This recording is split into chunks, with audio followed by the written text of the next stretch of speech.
Hello, and welcome back to UNN. Today we will once again be talking about the war effort.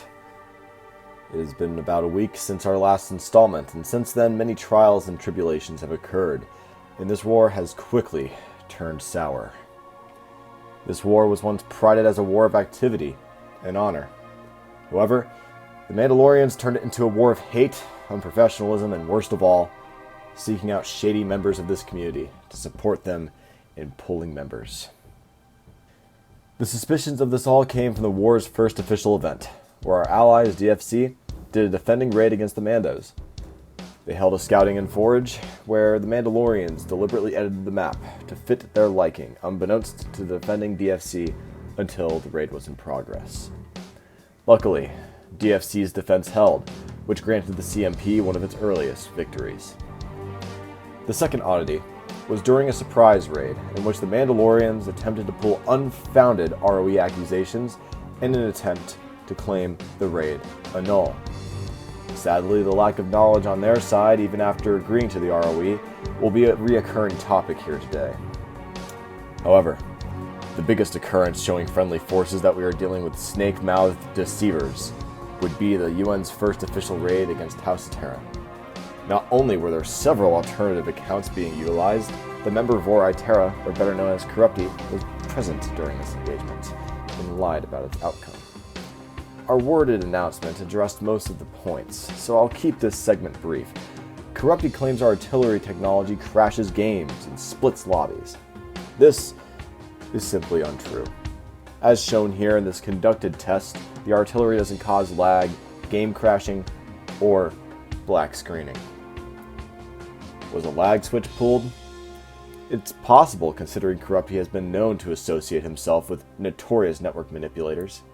However, I'm not going to throw out claims to which I do not have proof to. However, it is a known fact the game experienced a large lag spike before these lobbies split.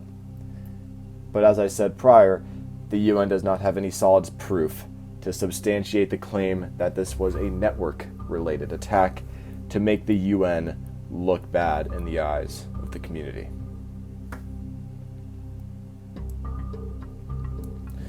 This raid and subsequent announcement by Corrupti made the UN and DFC reconsider what the war stood for and what exactly we could do in light of finding out Vor Terra was truly Corrupti. We decided, now 2-1, that we would fight them irregularly. Looking through the ROE, we saw that the ROE didn't ban surprise raids from being conducted during a scouting. We would move to scout their base, and after seeing the unfair nature of the base, we went through with the surprise raid, leading to us taking over the base and holding it for 4 hours. During this time, a 106th ODST member joined the game. Jerome, the leader of Ordo, made a crucial error and removed him from the lobby.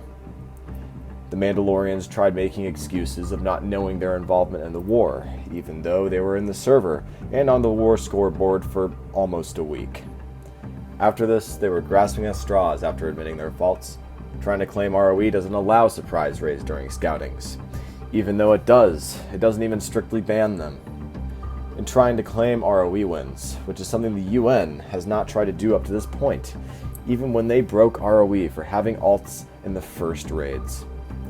Obviously, this would result in a win for us and our allies, but not after serious arguments with the Mandalorians, where they continued to show their unprofessionalism in insulting the UN with unfounded claims and even using language that some may deem offensive and highly unprofessional for representatives of an entire community to use. The day after these events, the first Mandalore and creator of their community joined the server to voice his grievances with what the Mandalorian community has become.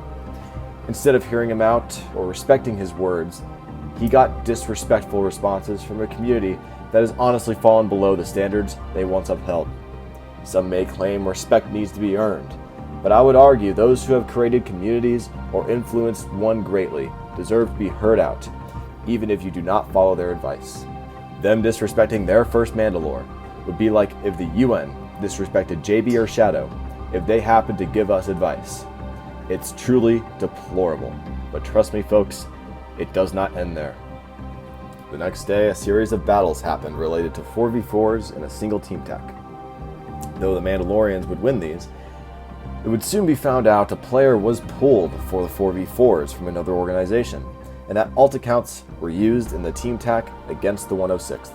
After these findings, we decided that we would no longer play nice, and continue to disregard the rules we had set in place for the sake of giving them the benefit of the doubt. So we invalidated the events that happened that day. In our first act of drawing the line and stating ROE correctly, the Mandalorians would flip out and go on their usual tangents, trying to claim these members were loyal to the Mando cause. Well, I will say this, I find it quite odd that all of these players and Smurf accounts were created only a week ago, all around the date of the declaration of war. Very convenient for all of these comp players and more to have created their alts for the Mandalorians only a week ago, with only a week of activity. It's almost like they made them for the war that was recently declared, as they were not in the Mandalorians prior. I find it very convenient that 80% of the attacking team in our first raid were all alts created a week ago. Don't just trust my word for it, of course. Look at the proof for yourself. All accounts have under 5,000 gamer score and haven't existed for a year. As stated, a team tac was held between the 106th and the Mandos, in which we would also find more evidence of pooling and second account usage. 5 out of 8 accounts were alt accounts, 4 of which were the ones that showed up before. So this team tac would also be invalidated as well. Though a forfeit would occur on the side of 106th ODSTs, pushing the score to 3-2 officially at the time, after these findings, the blatant hypocrisy by the Mandalorians, and the unprofessional behavior, I think it is fair to say the score is more like 5-1, considering all of the times they have relied on alt accounts and pulled players to support them in this war.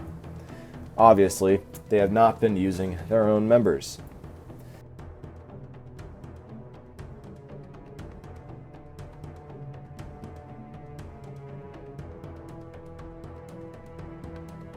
In other news related to the conflict, on the night of April 9th, UN Foreign Affairs officials were sent to meet with the Jedi Council before we made this announcement.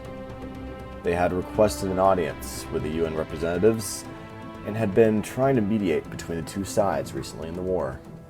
UNFA officials met with IXI Driver, IXI, and Banana King 312 to discuss the UN's point of view on how the war has gone. During this meeting, the Jedi Council accused the UN of calling technicalities in the ROE, and that we had been dishonorable throughout the war. Since this third party has obviously taken the opposing side's views, with virtually no evidence to support those views, UN Foreign Affairs officials asked the Jedi Council how the UN should respond to network manipulators presently inside of the Mandalorian community. The Jedi Council responded with, to deal with DDoSing network manipulators, because the community is shitty. This response was not at all expected, especially from longtime veterans of this community. The UN finds the Jedi Council not only to be unreasonable in regards to how to deal with network manipulators by absolutely condoning the illegal actions of DDoSers and lag switches, but also to be incompetent in downplaying the absolute importance of the issue within the Halo Clan community. We are appalled that they would suggest fighting a war with these real threats, not only to fair play, but to our members and potential households. We will be officially cutting ties with the Jedi Council on all matters regarding foreign relations and clan consultation. On the notion that we have been dishonorable about the embassy's shootings to begin the war, the UN Chief of Staff personally asked the Mandalore if he would mind starting off the war like this, to which he had no issue with it. From the very beginning of the war, we have communicated with the Mandalore on what both sides wanted the war to be like.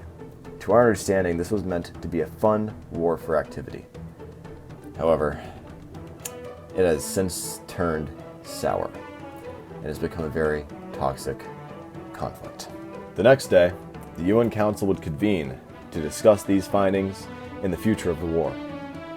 The UN Council agreed, alongside an attending DFC, that the best approach would be to send the Mandalore a demand stating to not use alt accounts, pulled players, or the individual known as Corrupti in any future war engagements, or this war would be ended due to the lack of professionalism and overall lack of honorable conduct on the Mandalorian side.